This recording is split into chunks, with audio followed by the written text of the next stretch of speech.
एक कथा के अनुसार एक बार भगवान श्री नारायण, भगवान विष्णु वैकुंठ लोक में सोए हुए थे।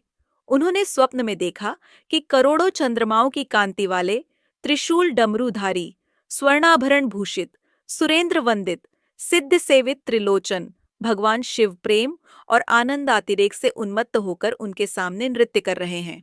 उन्हें देखकर भगवान विष्णु हर्ष से गदगद हो उठे और अचानक उठकर बैठ गए। कुछ देर तक ध्यानस्थ बैठे रहे।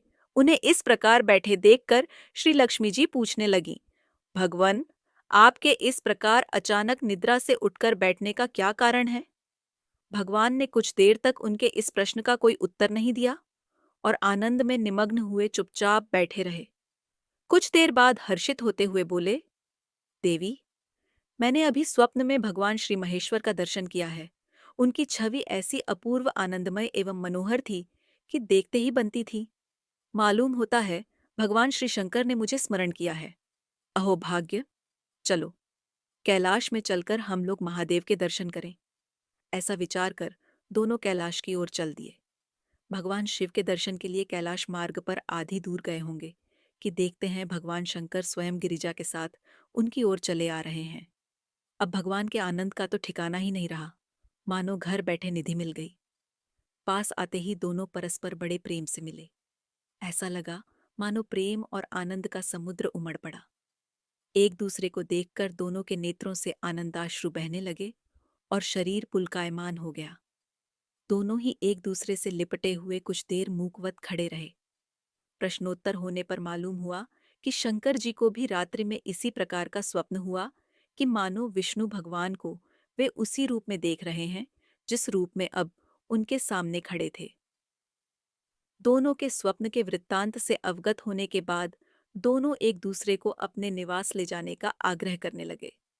नारायण ने कहा कि वैकुंठ चलो और भोलेनाथ कहने लगे कि कैलाश की ओर प्रस्थान किया जाए। दोनों के आग्रह में इतना अलौकिक प्रेम था कि यह निर्णय करना कठिन हो गया कि कहाँ चला जाए।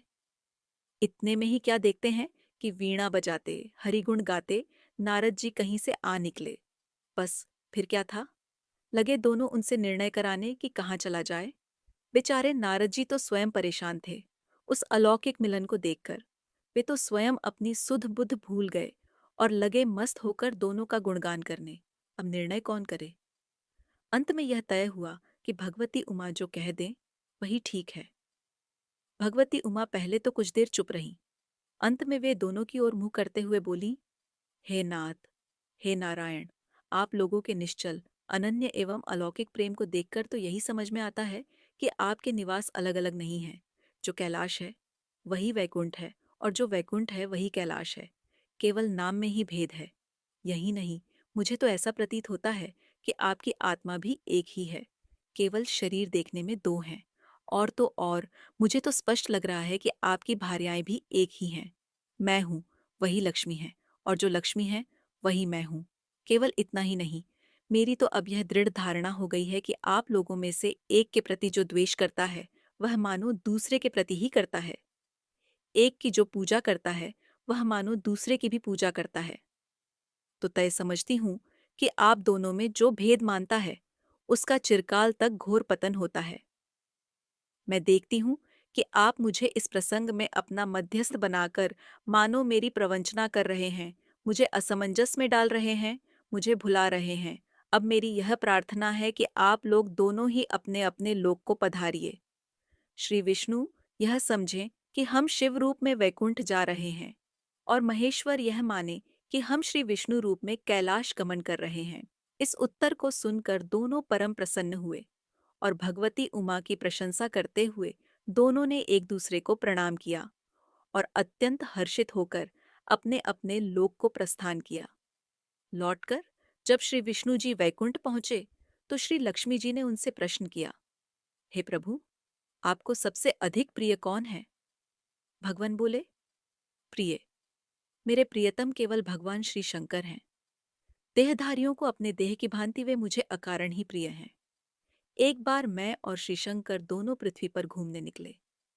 मैं अपने प्रियतम की खोज में इस आशय से निकला कि मेरी ही तरह जो अपने प्रियतम की खोज में देश देशांतर में भटक रहा होगा वही मुझे अकारण प्रिय होगा।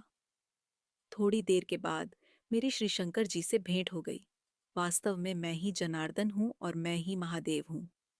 अलग अलग दो घड़ों में रखे हुए जल की भांति मुझमें और उनमें कोई अंतर नहीं है। शंकर जी के अतिरिक्त शिव की चर्चा करने वाला शिव भक्त भी मुझे अत्यंत प्रिय है। इसके विपरीत जो भगवान शिव की पूजा नहीं करते वे मुझे कदापि प्रिय नहीं हो सकते।